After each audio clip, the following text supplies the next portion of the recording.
Pour tout vous dire la vérité, aujourd'hui je devrais être inquiet.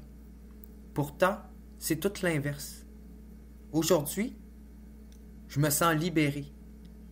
Pourtant, je viens de me faire jeter dehors du programme de Page SM et d'Alternatives en santé mentale parce que j'ai omis, malgré le fait que j'ai tout fait le suivi avec mon psychiatre, je me suis démené, stressé à avoir des rendez-vous à dernière minute avec mon travailleur social, que j'ai vécu une pression immense du système de santé mentale et judiciaire qui s'est ingéré dans ma santé mentale et physique.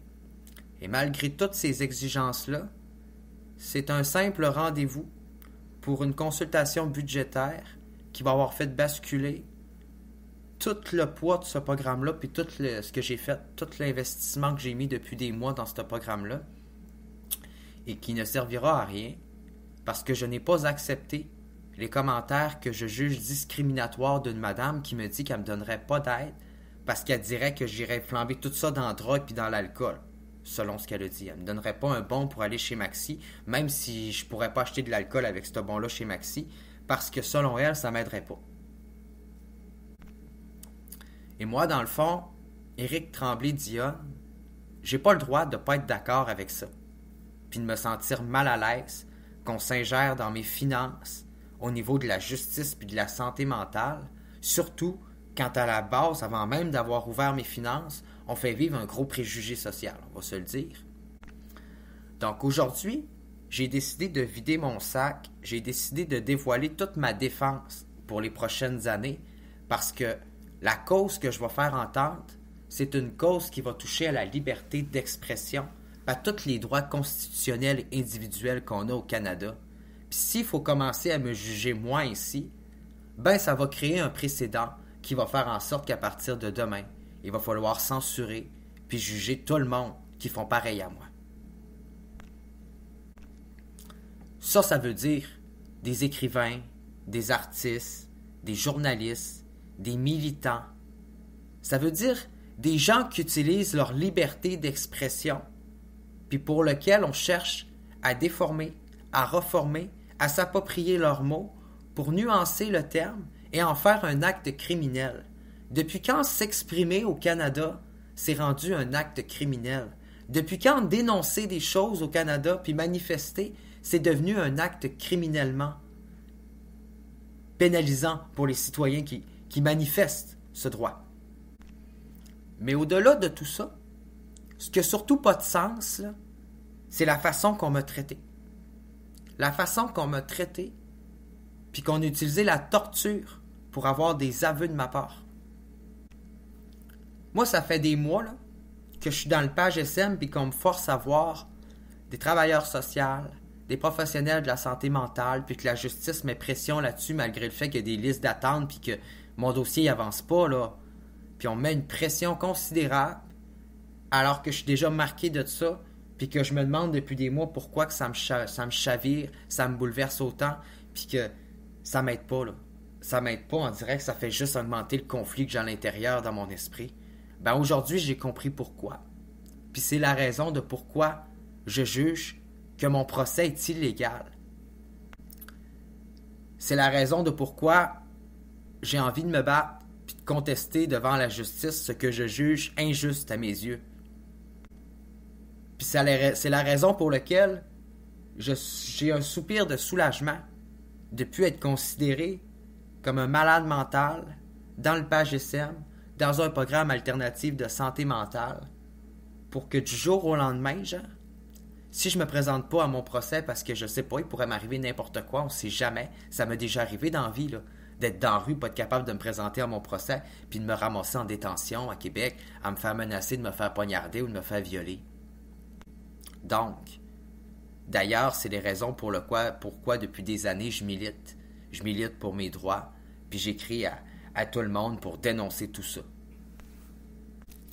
Pour mettre fin à tous les mauvais traitements dans le système judiciaire puis carcéral au Canada. Parce que là, la justice est en train de me juger puis de monter son dossier. Mais moi, elle censure mon propre dossier. Elle me laisse pas composer puis faire ma défense, là. Puis tout citoyen a le droit à une protection, pas une défense dans ce système judiciaire en passant. Puis moi, même ma défense, là, ce que je plaide aujourd'hui, là, c'est le principe de Joyce. Je demande un arrêt des procédures judiciaires contre moi sous le principe de Joyce. J'invoque l'arrêt Joyce et Chicane. Pourquoi? Parce qu'avant de me juger, avant de m'accuser en justice parce que je contestais les traitements médicaux qu'on me fait vivre, et avec raison, je tiens à vous dire qu'avant de m'interroger dans un état psychologique lamentable, duquel je me rappelle même plus mon interrogatoire, je tiens à dire qu'on m'a attaché 8 heures sur un lit d'hôpital contorsionné et qu'on a utilisé des techniques de privation de sommeil puis de torture psychologique pour me soutirer des informations. Puis je tiens à dire que tout ça, là, au Canada, là, c'est illégal. C'est complètement illégal. Même si on utilise un stratagème comme passer par les services sociaux, puis la justice, puis la police après, ça reste un abus de droit d'utiliser le P-38 pour faire vivre de la torture à des gens qui sont judiciarisés dans le but d'obtenir des informations pour se faire justice sur eux. C'est une violation complète, une violation intégrale des lois et des procédures d'interrogatoire au Québec et au Canada. C'est même une façon de détourner de la loi puis d'utiliser à son avantage la police, le corps de police, puis les services de l'hôpital afin de se faire justice, puis d'utiliser de la maltraitance dans le but d'institutionnaliser un réseau de maltraitance pour soutirer des informations des personnes vulnérables. Donc j'ai bien l'intention, à partir d'aujourd'hui, de mettre fin à tous les procès des personnes avec des problèmes de santé mentale ou qui en ont pas, qui ont été attachés, qui ont été maltraités dans un hôpital ou dans un processus de santé avant d'être arrêtés et d'être interrogés. J'ai bien l'intention de faire avorter tous les procès des gens qui ont vécu de la maltraitance et de l'abus dans le processus du P-38. J'ai bien l'intention de faire reconnaître l'abus de droit par les services sociaux du Québec et les corps de police par un abus de droit qui a été fait devant la justice dans la composition de mon dossier pour monter un dossier contre moi devant la justice par un abus de droit, un abus en justice. Moi, Éric Tremblay-Dionne, je suis pas mal à peu près sûr que je peux prouver que cet abus de droit viole beaucoup d'autres de mes droits et libertés intrinsèque et individuelle, qui fait de moi un être avec une dignité humaine. En fait, j'irais même jusqu'à dire que si la justice en va jusque-là pour soutirer des informations et pour ensuite se faire justice sur ces individus, c'est qu'elle exagère grandement. C'est qu'elle se donne la permission d'infliger et de faire ce qu'elle veut en termes de traitement à des gens sans s'en déclarer responsable et de faire des abus de droit qui utilisent un principe de torture déguisé pour soutirer des informations à des gens accusés ou criminels. Puis là, on parle pas de quelqu'un qui a tué quelqu'un puis qui a fait un crime grave, non. On parle de quelqu'un qui a dit des choses qui ont été mal interprétées et probablement très exagérées. Puis même si ça serait autre chose, là, je vois pas comment qu'on pourrait torturer des gens, les attacher sur des lits d'hôpital, les priver de sommeil, les laisser dans des positions inconfortables pendant des heures, ensuite les renvoyer chez eux en boitant, envoyer la police défoncer leurs portes pour les rechercher, puis les arrêter, puis les interroger. Il n'y a pas un traitement d'inégalité par rapport à d'autres détenus qui, eux, ont été arrêtés sans se faire attacher 8 heures sur un lit d'hôpital, qui n'ont pas été épuisés avant de se faire interroger par la police. Hein? Sûrement que leur discours était plus cohérent puis qu'ils se protégeaient pas mal plus dans ce qu'ils disaient que moi avec un état affaibli devant les policiers qui comprenaient même plus ce que j'étais puis ce que je disais. Parce que c'est ça qui est arrivé, là. J'étais pas dans un état de conscience qui permet de faire en sorte que mon témoignage peut être valable devant une cour. Surtout pas quand on sait de la façon duquel on l'a obtenu, ce témoignage-là. Quand tu dis que tu t'en souviens plus, que tu pourrais même pas citer un mot de ce que tu as cité aux policiers pendant cet événement-là, tellement que tu étais en état de choc et en trauma. C'est pas surprenant pour avoir passé 8 heures attaché sur un lit d'hôpital, sans même avoir fait aucune violence, juste en essayant de vouloir retourner chez eux, parce que tu te sentais vraiment pas bien là, tu te sentais renfermé. de t'avoir fait attacher 8 heures de même sur un lit d'hôpital jusqu'à te pisser puis te chier dessus, là. Je m'excuse, mais si c'est comme ça qu'on traite les détenus au Canada puis qu'on fait des procès en chambre criminelle, là, c'est qu'on a des croûtes à manger par rapport au reste du monde. Puis là, ben, c'est juste les procédures qu'on a violées pour faire mon procès, là. Je parle pas encore de la raison même de mon procès, là. Parce qu'en ce moment, au Québec, je vais vous dire ce qui arrive. Il est temps que quelqu'un mette fin à ça, puis un terme à ça, au niveau juridiquement parlant. Ben, on abuse. On abuse de nos droits, puis on criminalise les citoyens pour leur simple liberté d'expression. Il y a des gens en ce moment, là, qui se font arrêter parce qu'ils envoient chier François Legault. C'est rendu qu'au Québec, t'as plus le droit d'envoyer chier le premier ministre du Québec. Non, mais ce qui fait réellement de nous une démocratie, puis une société libre d'expression, c'est bien le fait que tu peux être en désaccord avec les politiques mises en place puis les gouvernements, puis si tu veux, leur faire un doigt d'honneur. Non, mais c'est peut-être pas poli, c'est peut-être pas gentil, c'est peut-être pas courtois, ça fait peut-être pas plaisir à recevoir un doigt d'honneur, mais je m'excuse, c'est pas encore illégal. Puis si on veut rendre ça illégal, mais on n'a pas fini d'envoyer du monde en prison, là. Parce qu'en tant qu'homosexuel, moi, je me suis fait envoyer chier toute ma vie. Puis je veux pas me victimiser. Non. On m'a assez victimisé dans la vie en tant qu'homosexuel. Je suis tanné. On m'a traité autant devant la justice comme le parfait coupable, puis dans la société, ben, comme un moins que rien, au point de me victimiser, comme la cible des attaques de tout le monde. Puis quand je me défends, puis j'ose hausser un peu le ton puis la parole, ben moi, j'aurais pas le droit de parler puis de m'exprimer. Tu sais? Il y a des mots dans le dictionnaire, mais j'aurais pas le droit de les utiliser. Il y a des gens qui utilisent des expressions assassines, des expressions puis des mots comme « Ah, je vais y arracher la tête, lui », puis on les accuse pas de menaces de mort, au contraire de moi, là. On entend des journalistes, des politiciens propager des discours haineux, dire des choses qui sont même pas vraies, statistiquement prouvées, contre des minorités visibles, contre des personnes, des discours qui propagent la haine dans la société. Mais ces gens-là, c'est correct. Ces gens-là ont le droit de dire ce qu'ils veulent puis s'exprimer. Mais les citoyens, eux autres, il faudrait qu'on commence à censurer, à contrôler leur liberté d'expression puis ce qu'ils ont le droit de dire. Hein? Ça veut dire que les citoyens, eux autres, ils n'auraient pas le droit de devenir des journalistes puis d'avoir la protection journalistique, puis artistique, puis la liberté d'expression dans notre pays. Ça veut dire que demain matin, là,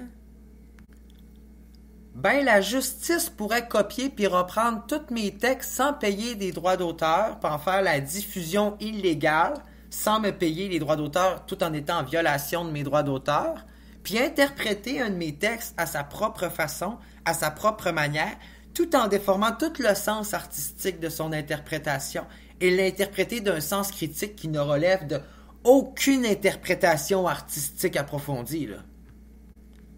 C'est comme si vous donniez, dans le fond, un livre de poésie puis plein de métaphores à une justice qui n'est pas capable de déloger les doubles sens, qui lit les choses au mot, puis qui prend les choses pour mot.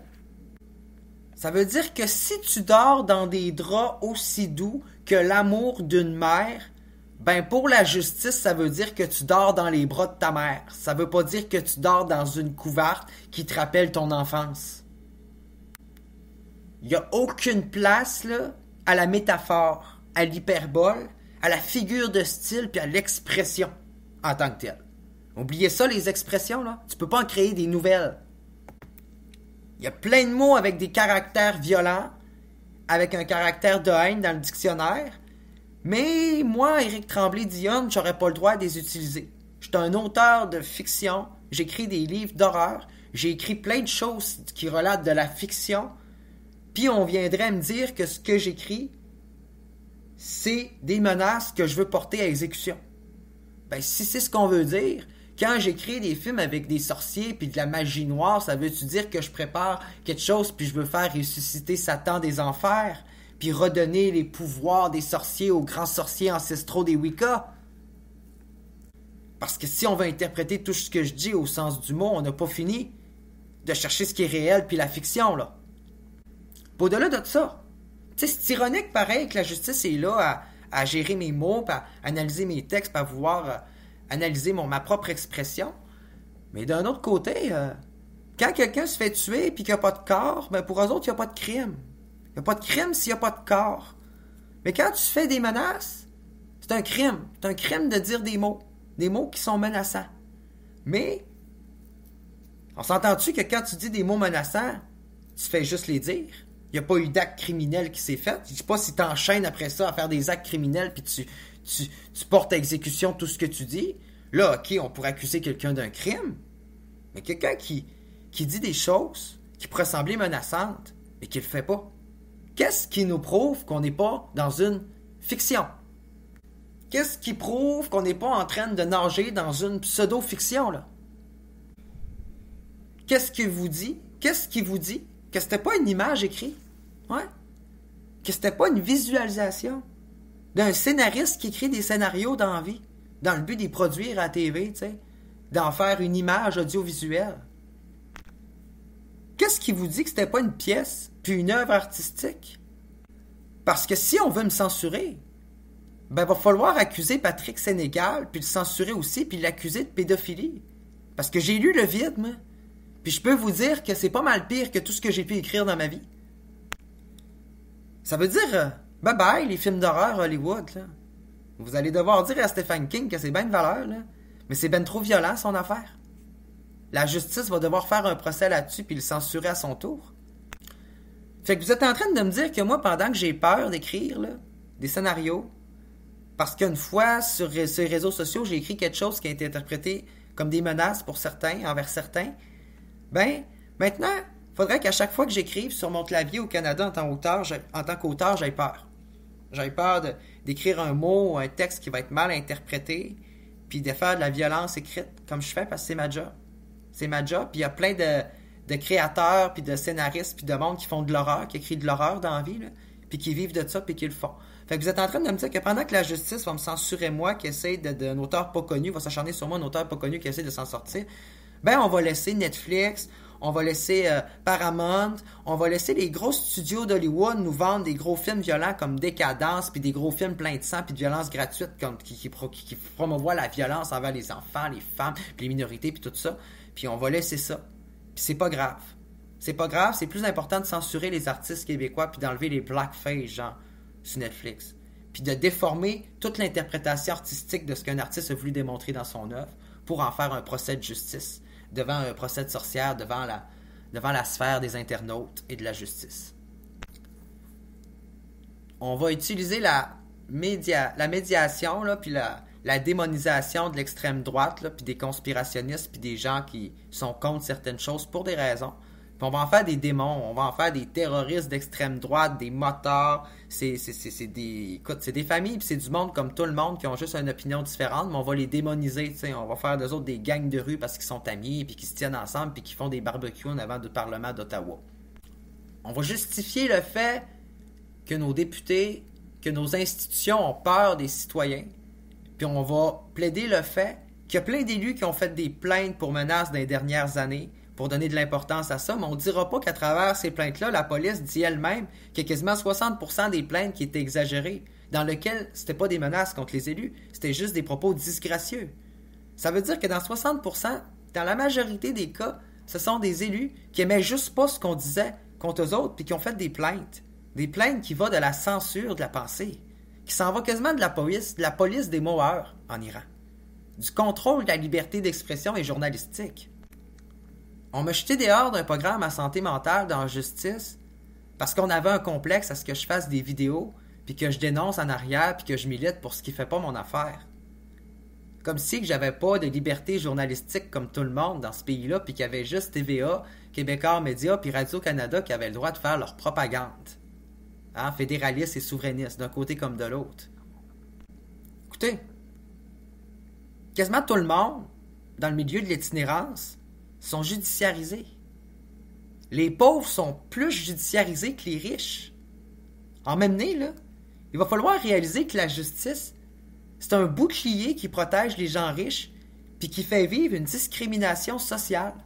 une véritable sociophobie aux classes inférieures. Je m'excuse de dire qu'on est une classe inférieure, mais je me sens comme un être qui appartient à une classe inférieure. Puis je me sens constamment jugé. Puis quand moi je fais des plaintes, il n'y a personne qui les prend. On les ignore. Mais quand les gens font des plaintes contre moi, là, on est tout de suite... On lève la main immédiatement pour les prendre, par exemple. J'ai de la misère à comprendre le sens de notre société. Puis là, c'est pas tout, parce qu'on commence mon procès. Mais avant même qu'on commence mon procès, je voudrais qu'on décide. Je voudrais qu'on sache que si jamais je suis déclaré coupable de quelque chose, malgré le fait que je déclare innocent de tout, en tout point, parce que je suis l'innocence pure par rapport à ce que j'ai vécu. J'ai peut-être dit des choses, puis fait des choses qui ont peut-être un peu dépassé ma parole, qui étaient peut-être extrêmes, exagérées, qu'à les hardir aujourd'hui, je les hardirais peut-être pas de la même façon, puis de la même manière. Je ferais peut-être pas les choses pareilles, mais ce qu'on m'a fait, là, ce qu'on m'a fait pour me juger, c'est déjà une punition, puis c'est déjà horrible. C'est déjà la plus grosse peine, là. On m'a attaché 8 heures sur un lit d'hôpital, là. Il n'y a personne qui devrait vivre ça dans notre système de justice pénale. D'être attaché 8 heures. Contre son gré. Contorsionné. Sous des traitements d'épuisement. Puis de torture avec les lumières ouvertes. Observé. Humilié par tout le monde par une fenêtre. Puis par les institutions qui ont profité d'un sentiment d'impuissance pour me faire vivre un stress immense. Ça fait que ce que j'aimerais demander à la justice, c'est si elle ferait les choses différentes avec moi. Si jamais là, on en reviendra en arrière, est-ce qu'elle aussi, elle est prête à admettre que la façon qu'elle a procédé avec moi, c'était peut-être exagéré puis abusif? Hein? Que la méthode qu'elle a utilisée avec moi, c'est peut-être pas correct. Que, finalement, c'était peut-être pas illégal ce que la justice a fait, mais c'était peut-être un abus de droit puis c'était peut-être pas correct. Que je veux qu'on fasse aujourd'hui, je veux qu'on fasse la différence entre ce qui est illégal puis ce qui est juste pas gentil, genre, puis qui est juste pas correct. As-tu le droit de pas être fin, de pas être d'accord, puis de pas être gentil, pas être courtois dans la société, puis être mauvaise humeur, puis pas être du monde, si on veut? Hein? As-tu le droit d'être sinistre, puis désagréable, puis colérique, puis caractériel?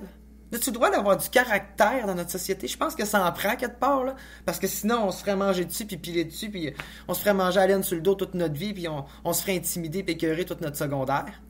Je le sais. Je l'ai vécu jusqu'à l'âge adulte. À rien dire. À rien faire. À prendre mon trou. Ça m'a rien donné. Mais aujourd'hui, je me défends. Je me défends. Puis désolé si ça peut heurter puis choquer certaines personnes. Mais encore là, quand un auteur écrit un livre d'horreur, son but, c'est-tu de vous faire rire ou c'est de vous faire peur puis de vous faire réagir? Hein? Je pense pas que le but, quand un militant distribue des tracts pour l'écologie, son but, c'est d'harceler le monde. Non. Je pense plus que son but, c'est de militer. Son but, c'est de dénoncer. Je pense plus que quand quelqu'un fait des plaintes, là, puis des plaintes à répétition, là, c'est plus pour dénoncer quelque chose. Dénoncer quelque chose qui cloche. Ça fait que si aujourd'hui la justice veut réellement ouvrir tous les messages que j'ai envoyés aux élus, ben je vous annonce qu'il va falloir remonter pas mal plus loin que ça. Parce que cette histoire-là, elle a commencé bien avant. Bien avant les accusations qu'on dépose en 2020, là, j'ai commencé à envoyer des messages aux élus en 2018, en 2016. Bien avant mon premier procès. Mon premier procès qui a duré 4 ans, pour lequel je me suis fait arrêter par la police, pour lequel on m'a volé mon téléphone qui a disparu parce que j'ai enregistré mon arrestation puis des commentaires sexistes où ce que je disais qu'on me fait mal puis qu'on me dit que c'était pas grave parce que j'étais pas une femme. Fait que c'est pour ça qu'aujourd'hui, je voudrais qu'on décide si jamais je suis accusé encore une fois, parce que là, je me suis ramassé en prison avec cette première accusation-là. Je n'ai pas pu me présenter en cours. J'étais allé plusieurs fois en 20 en 4 ans. À un moment donné, on m'a déclaré coupable. On m'a arrêté pour un faux vol de voiture. On m'a envoyé en détention à Québec pendant 5 jours. Je me suis fait menacer de me faire poignarder parce que à cause des affaires de patchs de nicotine, là, ça a l'air qu'il y a un trafic de patchs de nicotine. On donne des patchs de nicotine pour enlever les cigarettes, pour on prive les détenus de fumer. Là. C'est rendu grave en maudit dans les prisons. Là. Puis ça menace des vies. On m'a même menacé de m'agresser sexuellement parce que j'étais homosexuel. Donc, étant donné que je suis traumatisé de ça, en sortant de tout ça, en faisant ma probation, ben, j'ai envoyé des messages aux élus pour tout leur dire ce que j'avais vécu dans la prison de Québec. Ouais, je leur ai tout écrit ça. Puis j'ai continué. J'ai continué jusqu'en 2020. jusqu'à temps que mon voisin se mette à battre des femmes, puis à menacer du monde avec des couteaux dans le bloc, puis je fasse une plainte, puis que la police fasse rien, puis qu'un jour ce soit lui qui me fasse une plainte, puis qu'on m'accuse de menace et d'attaque à main armée avec une canette de liqueur. Ouais. Puis de menaces de mort, puis que je me retrouve dans la rue, dehors de mon logement, puis qu'on favorise ce vieux Tom-là qui menace, puis qui disait que qui était vraiment homophobe. Là. Ça fait que finalement, et je vais même pas dire tout ce qu'il me disait, c'était horrible. Ça fait que finalement, là, je me rends compte que il n'y a jamais eu d'accusation de ça parce que c'était complètement faux puis infondé. On s'est juste acharné sous moi un petit peu plus. Fait que je me rends compte qu'aujourd'hui, si on veut m'accuser, étant donné que moi, je me vois déjà en prison là, dans le système de justice actuel, puis j'y crois pas pantoute à notre système de justice, là. C'est l'injustice tant qu'à moi. Donc, je voudrais savoir si on va me mettre dans une prison pour homme ou pour femme. Parce que moi, je suis une femme prise dans un corps d'homme. Je suis une femme avec un pénis. Je suis un homosexuel. Je suis une femme. Je suis une personne bispirituelle. Puis, je veux dire... malheureusement, dans une prison pour hommes, je vis de la violence, puis je peux me faire agresser sexuellement. Puis dans une prison pour femmes, je peux autant me faire agresser sexuellement par des femmes puis vivre de la violence. Ça fait que vous allez me mettre où? Est où la prison pour les homosexuels? Est où la prison pour le monde LGBTQ? Parce que là, on a 4 ans pour y penser. Là. Je suis pas sûr que mon procès, s'il s'en va, je décide de contester en cours du Canada fédéral supérieur parce que je trouve que ça relève de la liberté d'expression puis qu'il y a eu des abus de droit de la part du gouvernement du Québec là-dedans, puis qu'on protège pas mal plus des personnes qui sont un peu, comment je pourrais dire, des gens aisés par rapport aux gens défavorisés. Je trouve qu'il y a un principe de discrimination sociale. Donc, étant donné que je suis protégé par un avocat de l'État puis qui est payé par l'État puis qu'il y a un gros conflit d'intérêts, j'aimerais ça faire ma propre défense. Puis, étant donné que j'ai pas étudié, je me suis fait intituler tout mon secondaire, il faudrait que j'aille à l'université comme auditeur libre, commencer à étudier le droit. Donc, ce que je voudrais faire, dans le fond, ce que je voudrais décider aujourd'hui, c'est de savoir si on commence à construire une prison pour les homosexuels, parce que moi, si je suis déclaré coupable, là, on va arriver devant un mur. J'ai le droit, selon la Constitution canadienne, de choisir l'établissement où ce que je suis le plus à l'aise selon mon choix pour ma sécurité, puis mon identité de genre. Puis, moi, je suis un homosexuel, puis je me vois pas dans une prison pour femmes, puis pour hommes. Ça fait que... Est où la prison pour les gens bispirituels, puis LGBTQ, puis trans? Parce que c'est vrai, là. Je vous dis que si vous me placez envers les hommes, vous allez être responsable, criminellement responsable d'intimidation, d'harcèlement et d'encourager la violence envers les homosexuels, autant que si vous m'envoyez dans une prison pour femmes, que vous allez discriminer une personne d'identité de genre et homosexuelle. Une femme qui est une femme prise dans un corps d'homme, mais qui ne veut pas changer de sexe, c'est de la torture. C'est de la torture, là. Transformer son pénis en vagin, là. Je sais que pour les journalistes et pour bien du monde, il faudrait qu'on fasse une transformation complète pour être reconnu comme un homme puis une femme. Mais moi, ce que je vous dis, c'est que c'est pas normal. C'est pas normal au Canada, au Québec, qu'on traite différemment les femmes puis les hommes dans les prisons. C'est ça l'affaire. C'est ça le problème. C'est ça l'affaire, là. L'affaire, c'est que il y a un maudit problème, là. C'est qu'il va falloir choisir si vous m'envoyez dans une prison pour hommes qui est plus sévère ou dans une prison pour femmes qui est moins sévère.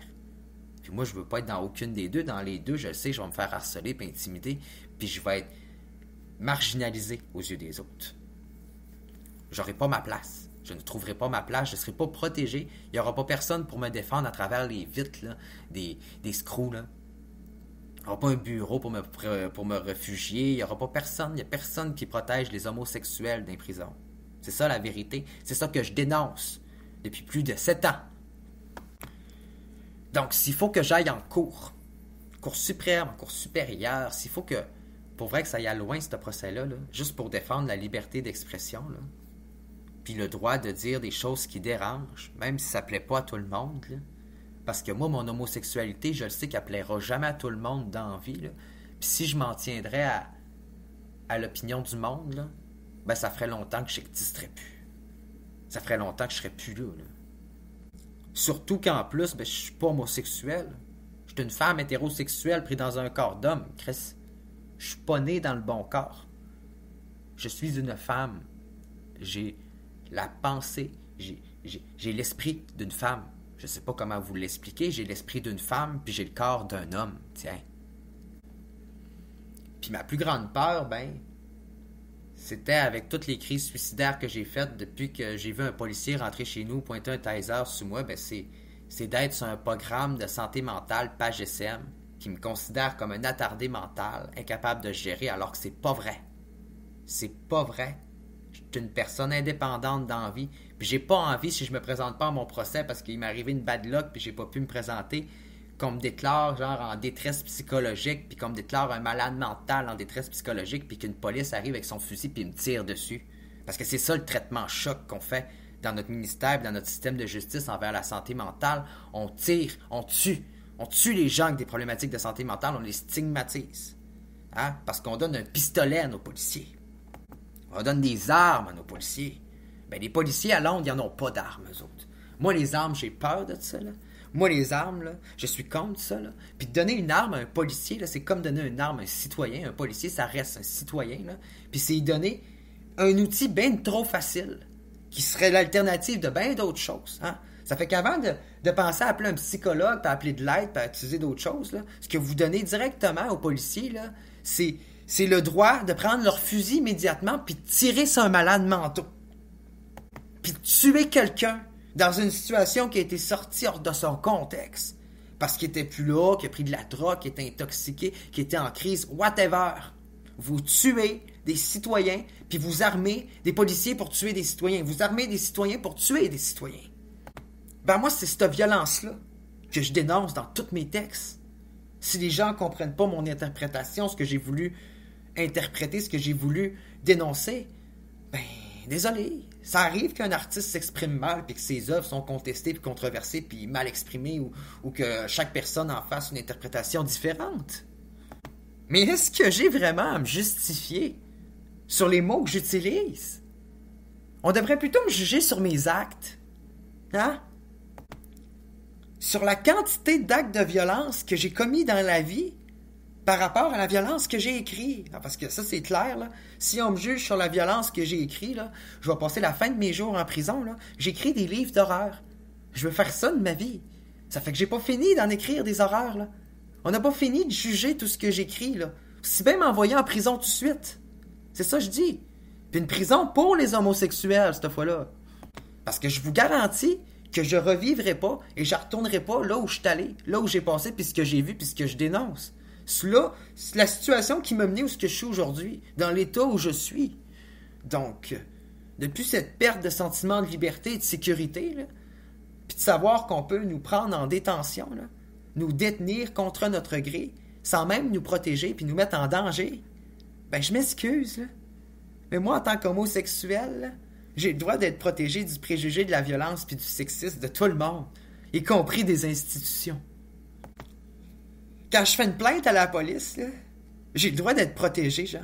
Puis ma plainte a le droit d'être pris puis d'avoir une légitimité, pas d'être pris juste pour un fif malade mental, genre qui exagère ses autres pendant qu'on prend toutes les plaintes des autres sur lui, là. J'ai le dos large, là. M'en m'amener, je suis pas con non plus. Je voudrais qu'on regarde mon passé criminel. Regardez-les.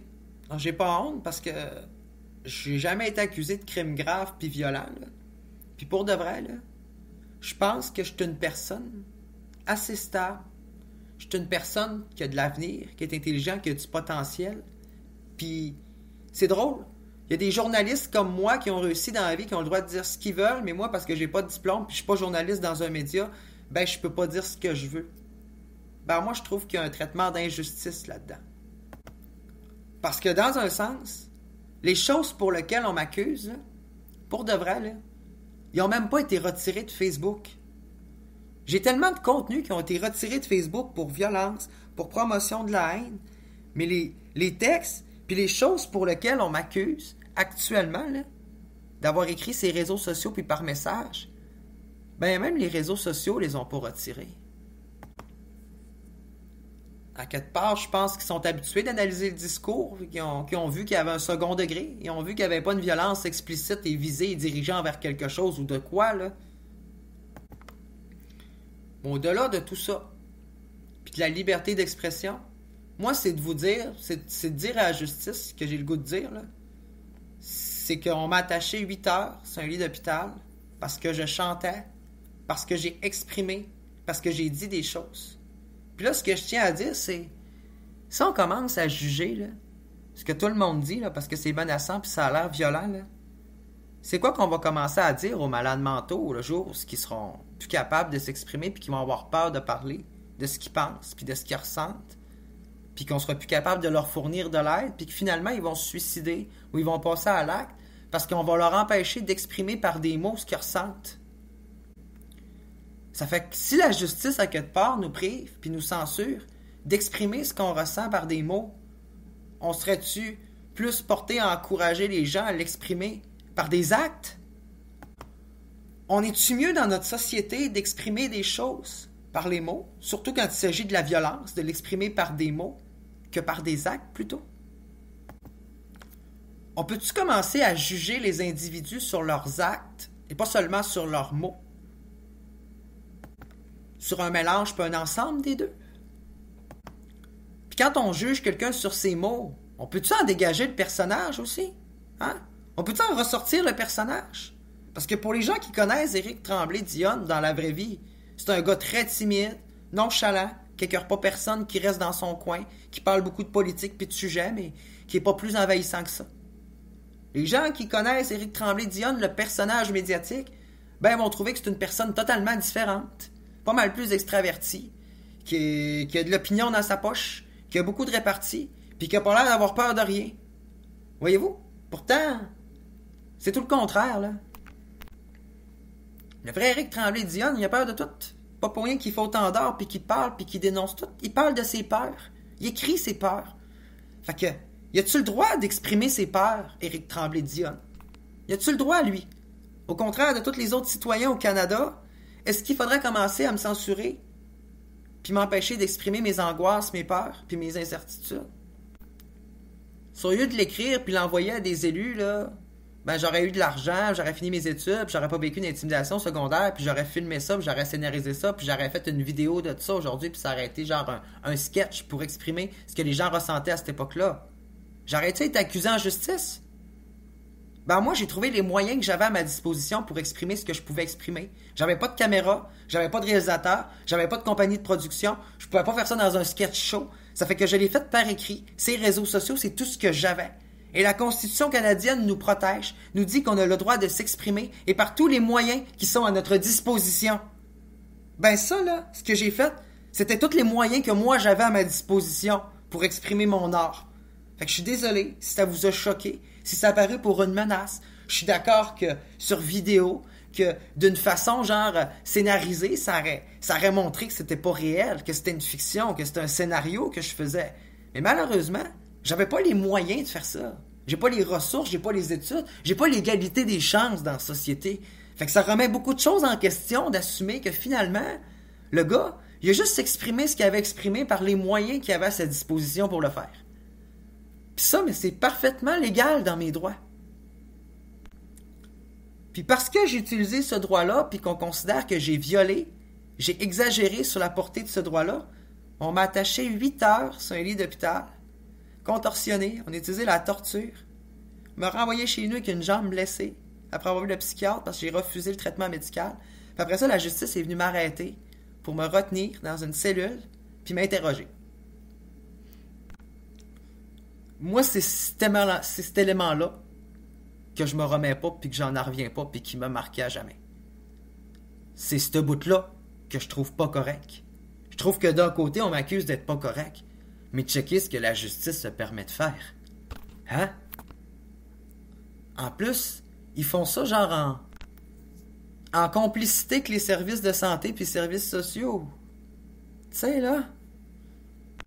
Après ça, après m'avoir attaché 8 heures sur un lit d'hôpital, ils veulent me forcer à suivre un traitement santé mentale puis aller à l'hôpital à des rendez-vous.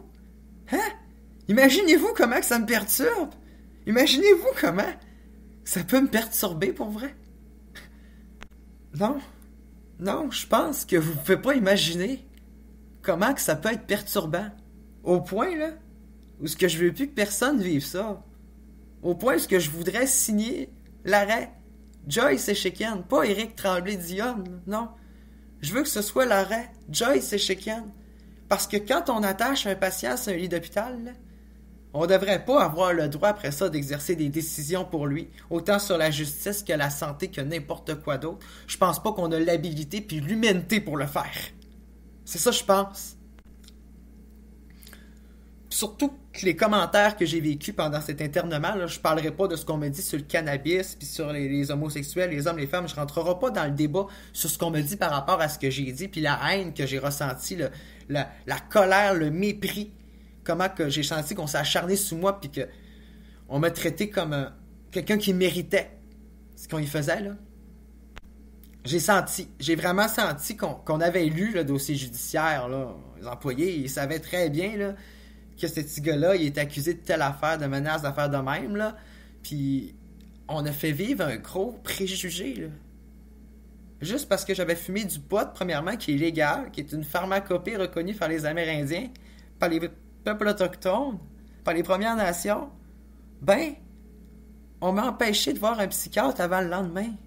On m'a attaché pour m'oublier là jusqu'aux petites heures du matin. Comment tu veux dormir attaché, contorsionné, avec la jambe qui te fait mal, qui sort du lit? Même pas capable de te gratter le nez, la lumière ouverte, tout le monde qui te regarde par la fenêtre à te sentir humilié. Hein? Tout ça parce que t'as voulu retourner chez toi parce que tu te sentais vraiment pas bien, là. Puis ils l'ont fait le lendemain, là, quand t'as refusé les soins. Mais ils ont quand même violé mon consentement aux soins, puis ils m'ont attaché de force. Alors que j'étais mou, je me suis pas débattu, je me suis laissé tomber à terre, ils m'ont plaqué sur le sol. Ils ont utilisé la violence, ils m'ont contorsionné. C'est un acte de torture psychologique, physique, morale. Puis je veux dire, même dans nos conventions internationales, là, on fait même pas vivre ça à des terroristes. On fait même pas vivre ça à des vrais gens qui ont menacé la nation puis l'État pour vrai, qui représentent une réelle menace armée. Parce que vous savez, il y a une différence entre dire et écrire quelque chose, puis planifier quelque chose, puis passer à l'acte. Hein? Il y a une différence entre un acte planifié, prémédité, puis un scénario de fiction.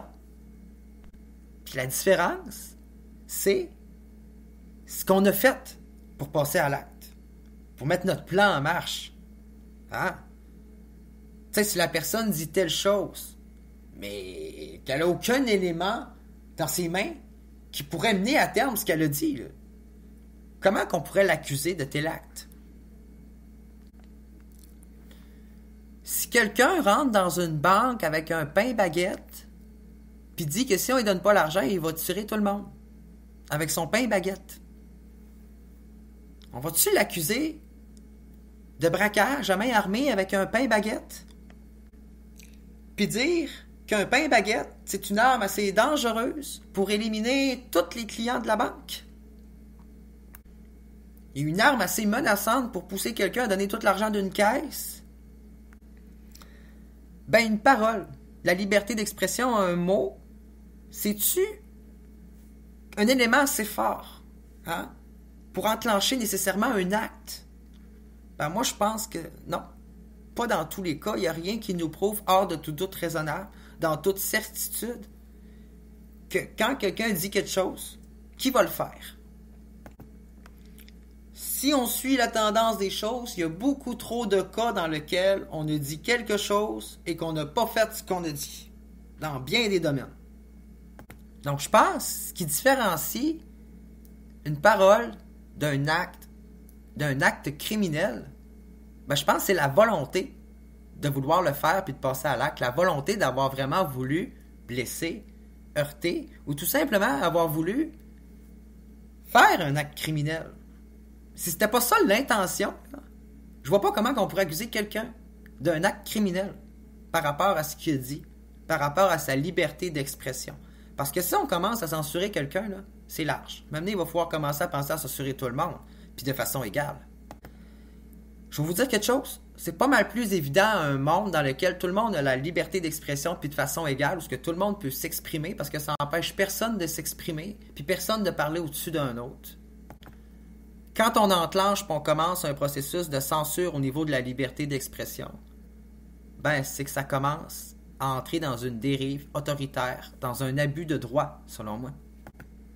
Selon moi, c'est qu'on cherche beaucoup plus à scénariser, à écrire, à réaliser le crime, plutôt qu'à juger le crime qui a été commis et les vrais crimes qui ont été commis.